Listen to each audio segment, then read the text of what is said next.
तो आ गए। देखो यार, पिछले हफ्तों में इतनी ज्यादा कंट्रोवर्सी हुई है कि पता ही नहीं चल रहा है कि किसकी लड़ाई किसके साथ हो रही है। ये कंट्रोवर्सी का सिलसिला शुरू हुआ था एल्विस भाई द्वारा मुनावर को गले लगाने से। एल्विस क्रिकेट खेलता है, उसने मेरे को पता है कैसा खेलता है, वो भी ग्राउंड पे पता चलेगा। भाई तुम वोट डालोगे तो ठीक है, यहाँ पे वोटिंग नहीं चलेगी। जिसको देखकर रैंडम सेना के सरदार और एल्विस भाई के सपोर्टर भड़क गए कि एल्विस भाई आप इससे मुनव्वर से गले मत मिलो, एल्विस भाई इस चीज को अवॉइड करो, क्योंकि पास्ट में मुनावर ने हमारी देव देवताओं के ऊपर कुछ जोक पास किया था।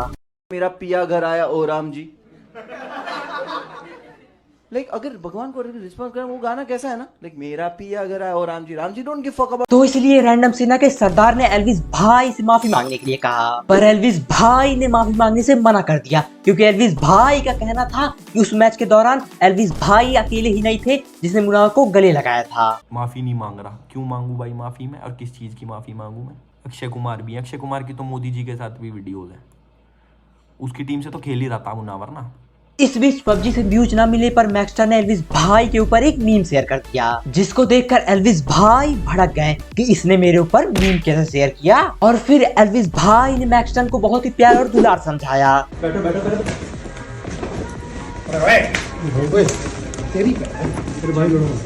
एल्विस भाई ने मैक्सटर को इतने प्यार और दुलार समझाया कि मैक्सटर ने एल्विस भाई के ऊपर FIR फाइल कर दिया। तो इस केस की सुनवाई करने के लिए गए ये दोनों सुप्रीम कोर्ट के पास। तुम लोग को ऐसा लग रहा है? अरे नहीं, ये दोनों गए रजत दलाल के पास, जिसने कुछ घंटों में इस केस को रफा दफा कर दिया।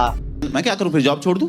साला सुप्रीम कोर्ट में 70 से 80 हजार केस पेंडिंग है। मैं तो कहता हूँ वो सब केस को ऑनलाइन सोशल मीडिया पे लाओ, कुछ ही हफ्तों में सारे केस सॉल्व। तो जैसे ही रजत दलाल ने सुप्रीम कोर्ट को ठेंगा दिखाते हुए ये कंट्रोवर्सी को खत्म किया, वैसा ही रजत दलाल और राजवीर फिटनेस के बीच में कंट्रोवर्सी चालू। ये दोनों एक दूसरे को कभी इधर बुला रहे थे, कभी उधर बुला रहे थे, लेकिन इनका मिलाप हो ही नहीं पा रहा था। तो इन दोनों ने सोचा क्यों ना एक बॉक्सिंग मैच किया जाए, लेकिन ये बॉक्सिंग मैच शुरू होने से पहले ही खत्म हो गया। पुलिस की एंट्री होते ही ये कंट्रोवर्सी ऐसे खत्म हुई जैसे कि ये कंट्रोवर्सी कभी हुई ही ना हो। ये कंट्रोवर्सी वाला गेम खत्म हुआ ही था कि एक और न्यूज आ गया, ये एल्विस भाई अरेस्ट हो चुके हैं।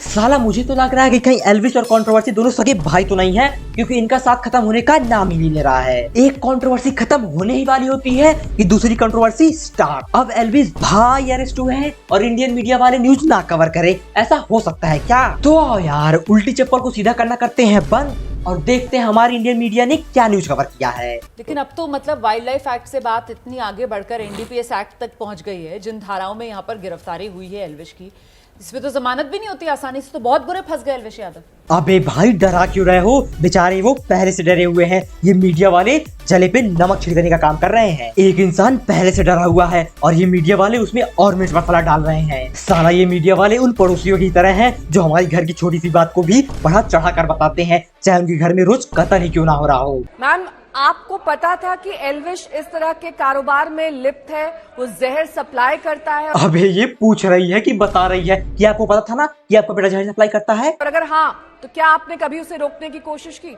ये सही है यार, खुद ही क्वेश्चन पूछो, खुद ही आंसर कर दो, साला अगले को बोलने का मौका ही ना दो। देखो अंकल आंटी, मेरी बात मानो तो इन न्यूज रिपोर्टर के एक भी इंटरव्यू में जाओ ही मत, क्योंकि ऐसा ही नहीं, ये वर्ल्ड के 161 रैंक पे हैं। इनका काम ही उल्टा सीधा सवाल पूछना, ये कभी सीधा सवाल पूछ ही नहीं सकते। जब भी पूछेंगे जलेबी की तरह घुमा के पूछेंगे। आप कह रहे हैं मुझे कुछ नहीं पता, वो बेगुनाह है, वो बेकसूर है, उसे ऐसे ही अंदर कर दिया गया है, उसे कोई NGO फंसा रहा है। सर क्यों NGO फंसाएगा, आप बताइए मुझे। ये तो सीधा धमका रही है यार, ये न्यूज रिपोर्टर ही है ना, क्योंकि इसकी बातों से तो बिल्कुल भी नहीं लग रहा है। साला मुझे तो इसके पति पे दया आ रहा है, उसका घर में क्या हालत होता होगा।